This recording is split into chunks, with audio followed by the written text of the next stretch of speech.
बिस्मिल्लाहिर्रहमानिर्रहीम। अस्सलामुअलैकुम। आज मैं आपको पकोड़े बनाने के सारे राज बताऊंगी जो आपको कोई नहीं बताएगा, जिससे आपके पकोड़े क्रिस्पी क्रंची बनेंगे और ख़ास बात ये कि खुशबू बहुत ही अच्छी आएगी और बहुत ही टेस्टी होंगे। तो इसके लिए कुछ खास मसाले हमें नहीं डालने पड़ेंगे। अगर आप भी इस तरह के खूबसूरत पकोड़े बनाना चाहते हैं तो वीडियो को फुल वॉच कीजिएगा।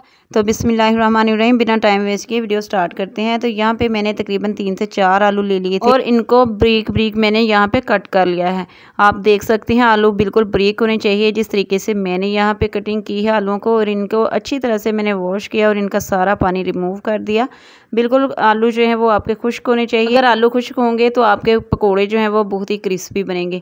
और यहाँ पे मैंने ले लिए थे 2 प्याज़ों को मैंने ब्रीक ब्रीक कट कर लिया था और उनके लच्छे जो हैं वो मैंने अलहदा कर लिए हैं। ऐसा हरा धनिया मैंने इसके अंदर शामिल कर दिया है और साथ में 2 से 3 हरी मिर्चें चॉप करके इसके अंदर शामिल कर दी हैं। इससे भी खुशबू बहुत ही मज़े की आती है।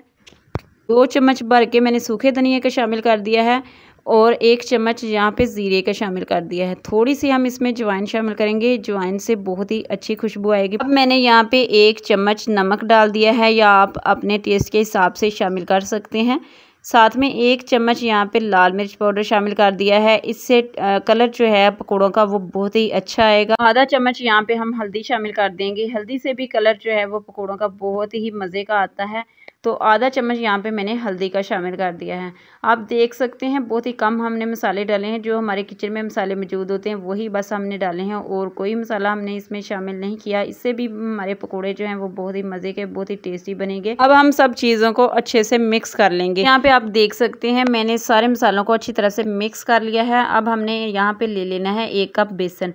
तो बेसन जो है इसको अच्छे तरीके से छान लेंगे। पहले मैं 1 कप बेसन ही इसके अंदर शामिल करूँगी। उसके बाद अगर हमें ज़रूरत पड़ेगी तो हम 2 चम्मच इसके अंदर बेसन और शामिल करेंगे। तो यहाँ पे हमने पानी जो है वो बिल्कुल भी नहीं डाला। पानी डालने के बगैर ही हमने इसको अच्छे से मिक्स कर लिया है। तो यहाँ पे मुझे लग रहा था कि बेसन थोड़ा सा कम है, तो हम इसमें 2 चम्मच बेसन और शामिल कर देंगे।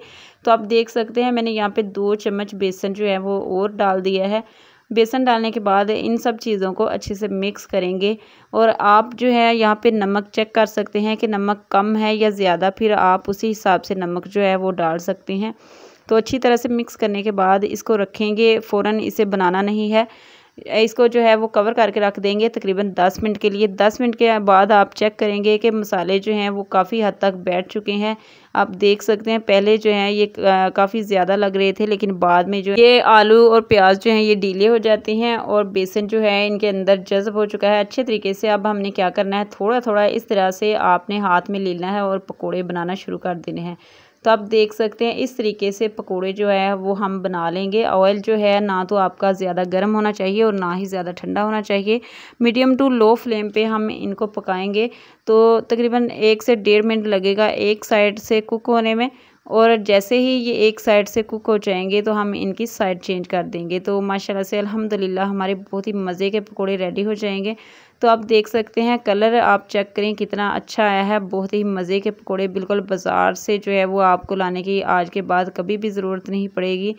तो यहाँ पे मैंने इनकी साइड जो है वो चेंज कर दी है। अब हम दूसरी साइड से भी पकाएंगे तकरीबन 2 से 3 मिनट के लिए अच्छी तरह से कुक करेंगे। अगर तो आपको पकोड़े क्रिस्पी चाहिए तो आपने थोड़े से ज़्यादा कुक कर लेने हैं, लेकिन अगर आपको पकोड़े क्रिस्पी नहीं चाहिए, थोड़े थोड़े नरम चाहिए, तो आपने थोड़े जल्दी ही निकाल लेने हैं। तो माशाल्लाह से अल्हम्दुलिल्लाह हमारे पकोड़े रेडी हैं। अब हम इनको निकाल लेंगे। तो आप देख सकते हैं माशाल्लाह से अल्हम्दुलिल्लाह कितना प्यारा कलर आया है, कितने लच्छेदार पकोड़े हमारे रेडी हुए हैं।